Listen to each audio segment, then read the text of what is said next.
So this week we're going to talk about, somebody asked me, have you ever had any scary adventures outdoors or, really uncomfortable moments? And then it got me thinking, that'd probably make an interesting talk, because I've been doing this outdoor stuff for a long time, and stuff just comes up. I remember just innocent situations, like I was going to take people out blueberry picking.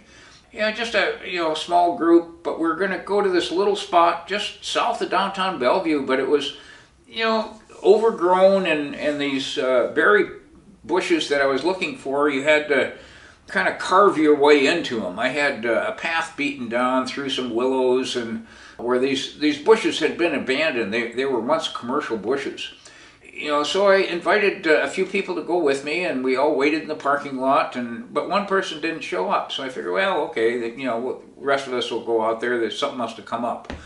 And so we're out there, and we're picking. We're just about done, and my cell phone rings, and this person, that didn't show up said, "Hey, where are you guys? I think I'm lost. I'm out here in the bushes, and I don't know how to get back to the path, and I'm getting a little scared." So I said, okay, look, let's do this. Describe the area that you're in, because I know this area that we're picking pretty well. And she described it, and I said, okay, I think I know, about where you're at. I'm going to go back to the path and start just calling, yelling to you. I want you to yell back at me where, if you can hear my voice. And yeah, she did, and we eventually got to where we had voice contact. And I says, okay, can you figure out where I'm at and try to head my direction from my voice? Okay, I can do that, and boy, this is thick stuff, there's blackberries, and there's devil's club, and there's, just ugly, rose hips, and, to walk through, and just scratching the heck out of you, and they were thick. But so I got off the path. I said, okay, you keep yelling, keep talking, and I'm going to head towards you, and you head towards me. And as I started heading towards her, I would kind of break the bushes down to make a path, so that once we met, she could just walk out on the path that I created. And eventually we got together, and she got out of there okay, but I've never been able to get her back blueberry picking again. That was too uncomfortable of a moment, I guess.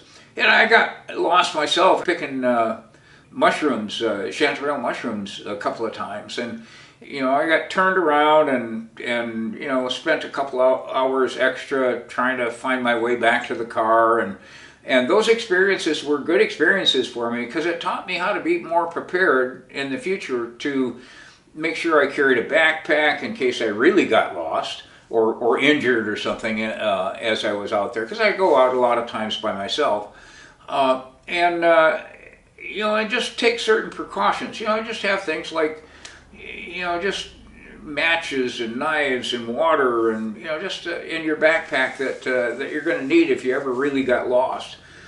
I had another time where I'm out driving all by myself. I'm scouting for turkey down the Blue Mountains in the southeast corner of the state, and I'm going up this hill, and I would get to logging roads, and I'd go check out the logging road and see if I could get a call from a turkey, and then if I didn't, I'd go drive up further, and I'm getting into snow elevations, and eventually I got to the point where they didn't plow the road that I was on anymore. At this point, it was just kind of just blocked off. So I said, okay, I never did get a call from a turkey or anything, so time to turn around and go home. So I started turning the car around, and the wheels went off the paved area, and I got stuck. And Jesus, I was I was probably 10 miles from the nearest house, the last house that I remember driving by. And I figured, oh Jesus, how am I going to get out of this? Because I rocked the car back and forth, just by myself and everything, and it was really stuck. So I said, well, I'll just walk back, I guess, but then as I started walking, I started thinking, well, I bet you if I gathered some sticks and some rocks and pebbles and whatever, and I threw them under those tires, I could get enough traction to rock a little bit better and get back on that pavement. And so I did that, and I just basically built enough of a road underneath the tires that I was able to get out of there. And so that worked out. But in fact, at another time, this road thing, I was scouting turkeys again, and I went, it was L.T. Murray area out of Ellensburg.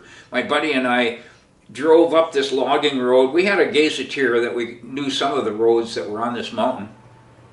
And we drove up there, and we're seeing a bunch of elk and deer and everything, but we'd get out and we'd check for turkey, and we drove quite a ways back there, just really gave it a good overview to see if we could find some. And then we decided, okay, it's time to head back, and rather than kind of trying to circle back the long way that we came, I figured, well, I'll take a shortcut. I could take one of these logging roads. I had the gazetteer right here that shows that maybe goes down to and intersects this other road that that we came in on. So I start down the thing. I had a little '85 Honda Accord, I think, at the time. And we're going down, and geez, it was a rough road. It was just a lot of potholes, and it was very narrow. And my buddy says, "Man, I wouldn't take my four-wheel drive down this road." And so, but we're going down, and we get down. It was pretty steep too, and we get down.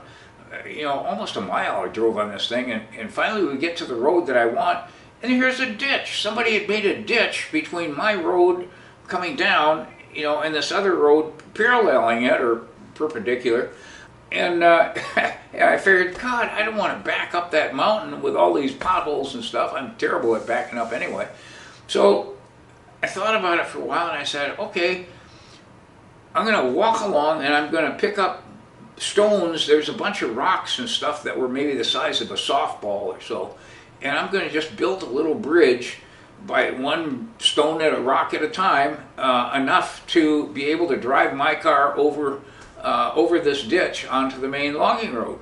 And so I did. I just gathered a bunch of whatever, and was able to drive out of there. So that worked out, and led me to one of my next adventures. And one of my next adventures was, I like to pick mushrooms in the spring. And well, actually, before I even get to that, I went canoeing once. I took this gal canoeing that she'd never canoed in her life, and I decided, well, I know a spot on the Middle Fork in the Snoqualmie. I used to fish near there, and we'll just take the canoe and take a picnic basket, and we'll just go for a mile or so down the river, and just have one car at one end, one at the other. And so we put the boat in, or canoe in, and start paddling along, and I had not checked out the entire stretch before. I mean, I'd fished parts of it, but I didn't realize that it really got wild through a section of the thing that I hadn't seen before. So I'm going through there, and the novice is up front, and I'm in the back, and the flow of the water is getting faster and faster, and the white big boulders in the river, and I'm just I'm a good canoer, and I'm just digging that canoe in one side and on the other side to miss these boulders and stuff. I'm just kind of and I look up, my gal in the front was just panicked. She'd put her paddle down. She didn't she just didn't know what to do. And about that time, I go over a waterfall and take in a little bit of water in the canoe, so it makes it really sloppy to deal with, and I'm trying to figure out what to do then, and sure enough, here comes even a bigger waterfall that I go over, about a 3-4 footer, and the front of the canoe digs in, and water comes rushing in, and the canoe starts sinking. It had flotation in it, fortunately, but it was in kind of a back eddy area that as soon as the canoe sunk, we could swim to shore. We had had sense enough to be wearing life jackets, and I was able to grab a hold of the canoe and actually paddle that into shore, and even grab one of the paddles that we had and bring it in. And then from there, I was able to drag the canoe to a point that we could access it with a car, and be able to save the canoe basically that way. And that was another case that that gal never went canoeing with me again either. That these are adventures. Some of my adventures early on were just a little over the top, I think.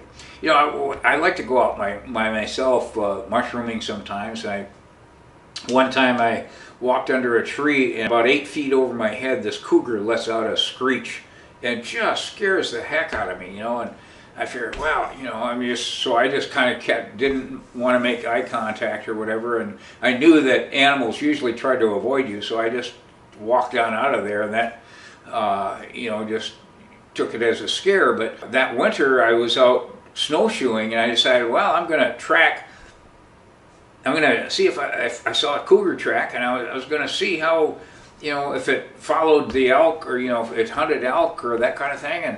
And so I was following these tracks with my snowshoes and stuff, and I kind of went around in a circle, and all of a sudden I could look and I could see that fresh cougar tracks were on top of my snowshoe tracks, and that cougar was tracking me. And I said, well, I think I better get out of here. So as I headed back to the car, and about that time I looked over my shoulder, I could see that cougar. He was coming my way, and I just got in the car and just got the heck out of there. I make sure that, you know, I have safety stuff, you know, bear spray and hunting knife and all that kind of stuff, you know, in the future. The same stuff that I use to prevent getting lost. So anyway, those are a few of the more exciting times that I've had out in the outdoors. I mean, they come up, you know, but if you don't panic, you just kind of think your way through it.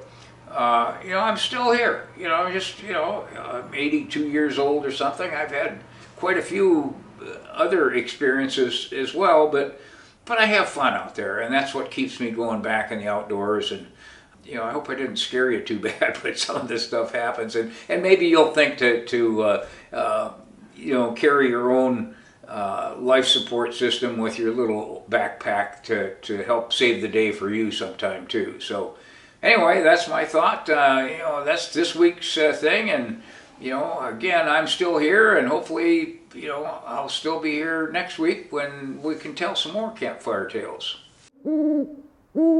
We hope that you enjoyed this week's telling of Campfire Tales. Please remember to hit subscribe to make sure that you get the announcements for next week's upcoming activities, as well as the new topics for the Campfire Tales. Please also share the fun that we have here, and let your friends know about our website, RogersOutdoorChannel.org.